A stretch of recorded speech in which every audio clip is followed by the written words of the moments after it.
Nearly everyone is familiar with the tale of Willy Wonka, the eccentric candy maker who invited children to his factory for a delicious tour.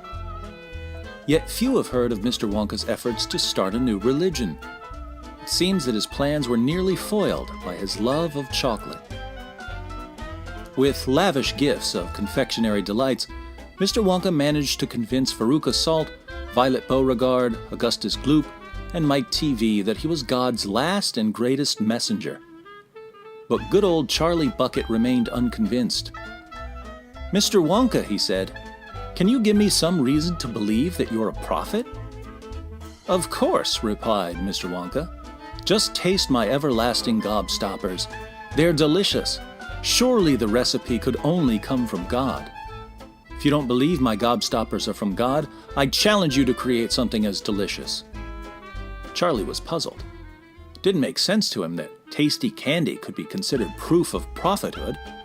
He tasted the gobstoppers again and again, but he couldn't make sense of Mr. Wonka's reasoning. One day Charlie went to confront Mr. Wonka about his perplexing argument, but the great candy maker was busy hanging a sign over his Wonka bars. The sign read, "Thus saith the Lord, no one shall eat more than one chocolate bar per day."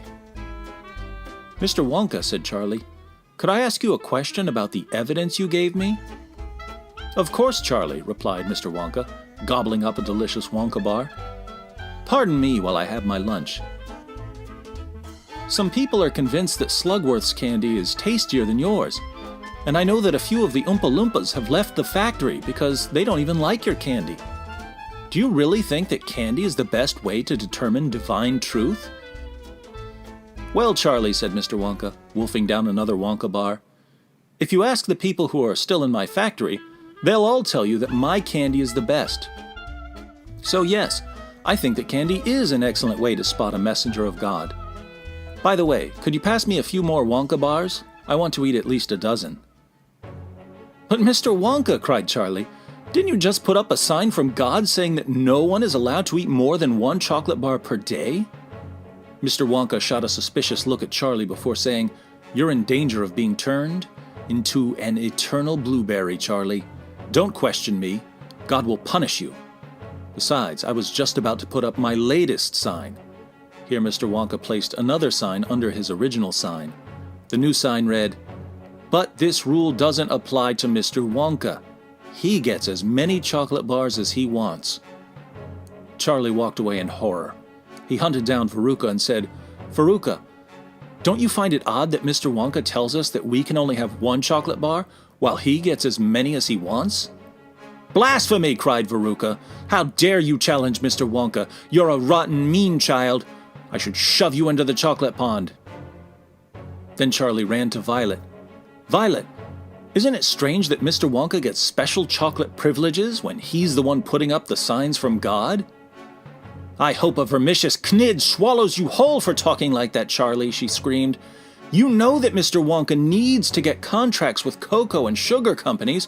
They're not going to trust him if they don't see him eating chocolate constantly. So he needs to eat all that chocolate. That's why God gave him special moral privileges." Unconvinced, Charlie went and found Augustus. "Listen, Augustus, I know you believe Mr. Wonka is a prophet, but all he's given us to prove it is his candy. And if you weren't so obsessed with candy, I don't think you'd find his argument compelling at all. And here we see him telling us to do one thing, while he does something completely different. Doesn't this bother you at all?" "Nope," rejoined Augustus, and he buried his face in a bowl of syrup. "Mike TV is smart," thought Charlie. "He'll listen if I talk to him." Charlie found Mike and said, "Please tell me that I'm not the only one who sees that there's something dreadfully wrong here, Mike. Thousands of people have claimed to be prophets. Mr. Wonka has the worst argument of all in his defense, and he doesn't even practice what he preaches." Mike responded, "Tell me more about it as I try to figure out this Wonka vision machine, Charlie. Here, just stand there while I throw this switch." Mike threw the switch, and Charlie vanished. Then Mike saw Charlie's molecules dancing near the ceiling. "Sorry, Charlie. In order to put you back together, I'd have to turn on the television. But you see, Mr. Wonka told me to destroy people who criticize him.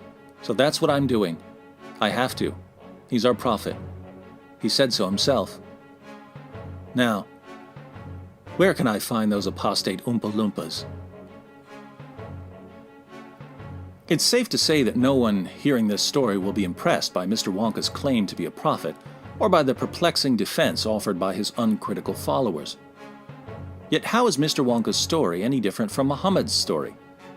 If we switch Wonka bars with women, the signs Wonka was hanging with Quran chapter 4 verse 3 and chapter 33 verse 50, and the argument from good candy with the argument from good poetry, we have a rough sketch of Muhammad's attempt to prove that he was a prophet.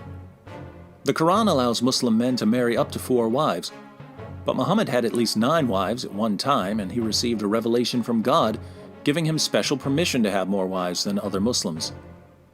Muslims today defend Muhammad by saying that he needed to marry the extra women because he needed to form alliances, even though most of the marriages had nothing to do with forming alliances. Muhammad's main argument for his prophethood was the argument from literary excellence. My poetry is better than your poetry, so my poetry must be the word of God. Most of his contemporaries were thoroughly unimpressed by his poetry. But even if they had been impressed, what would that have to do with whether it's the word of God? Sadly, Muhammad's followers, like Wonka's, absolutely refused to question him. And that shouldn't be surprising, since Muhammad ordered his followers to brutally murder anyone who leaves his religion. Never underestimate the psychological pressure of a potential beheading.